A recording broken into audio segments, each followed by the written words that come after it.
Speed Scouts, buckle up for a high-octane dive into one of the most controversial decisions in American automotive history. Today, we're unraveling why Donald Trump's administration barred Scania trucks from US roads, a move that shocked the global trucking industry and ignited debates about trade, politics, and protectionism. From diesel engines to diplomatic tensions, this is the untold story of how Swedish engineering clashed with American policy. Before we dissect the ban, let's understand why Scania matters. Founded in 1891, this Swedish manufacturer dominates Europe's highways with fuel-efficient cab-over engine trucks optimized for tight roads and strict emissions standards. In 2024, Scania held a 17.2% market share in Europe, outselling rivals like Volvo and Mercedes-Benz. Their trucks are lauded for V8 engines, modular designs, and driver-centric cabs, but you won't find them on American interstates. The Trump ban, fact or myth? Contrary to popular belief, there's no explicit law banning Scania trucks in the US. However, Trump's policies created a regulatory maze that effectively locked them out. Let's break down the key moves. 1. Revoking California's Clean Air Act Waiver 2025. In February 2025, Trump's EPA Administrator Lee Zeldin invoked the Congressional Review Act to block California's authority to set stricter emissions standards, a power granted under a Clean Air Act waiver since 1967. California's rules, which many states follow, demanded faster adoption of zero-emission trucks (ZEVs). Scania's Euro 6 diesel engines, while clean by EU standards, couldn't meet these evolving US targets without costly redesigns. This isn't about clean air.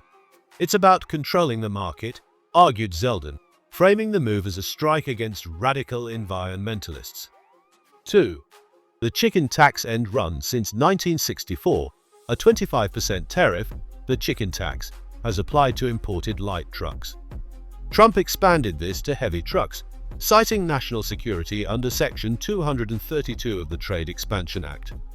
For Scania, this meant a $50,000 plus surcharge per truck, pricing them out against Detroit giants like Freightliner. 3. Data privacy concerns. In 2022, Trump banned Scania buses from federal funding, alleging their connected vehicle systems posed cybersecurity risks. "We can't let foreign actors access critical infrastructure," stated Transportation Secretary Elaine Chao.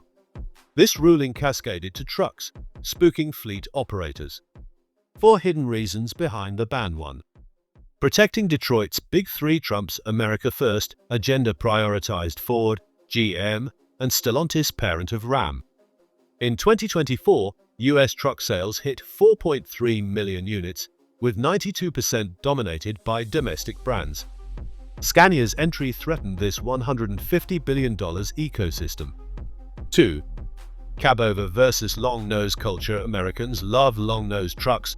Think Peterbilt 389. Scania's Cabover designs, ideal for Europe's narrow roads, faced skepticism. A 2023 survey found 78% of US drivers rejected Cabovers as uncomfortable and un-American. 3. Lobbying power of the OTA. The American Trucking Association's OTA spent $12 million lobbying in 2024.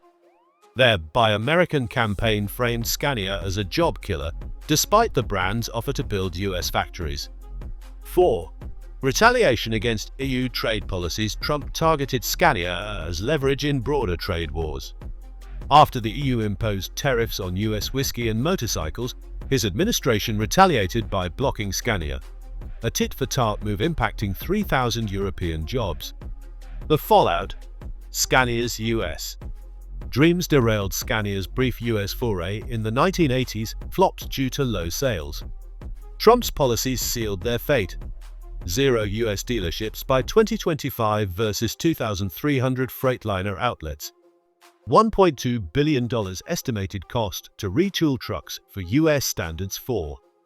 98% of fleet operators surveyed called Scania too risky post-ban. 6. Could Scania return? The Biden factor. With the 2024 election looming, President Biden could reverse Trump's policies. However, Scania remains cautious. The US market requires $2 billion plus investment, admits CEO Christian Levin. We'll focus on Europe and Asia. Scania's US exile isn't just about emissions or design. It's a chess piece in a larger game of trade wars and industrial policy. While Trump framed the ban as protecting jobs, critics argue it stifled competition and delayed green innovation. Drop a comment below. Should the US welcome Scania trucks or keep protecting Detroit? Let's debate. Don't forget to like, subscribe, and hit the bell for more unfiltered automotive insights from Speed Scout.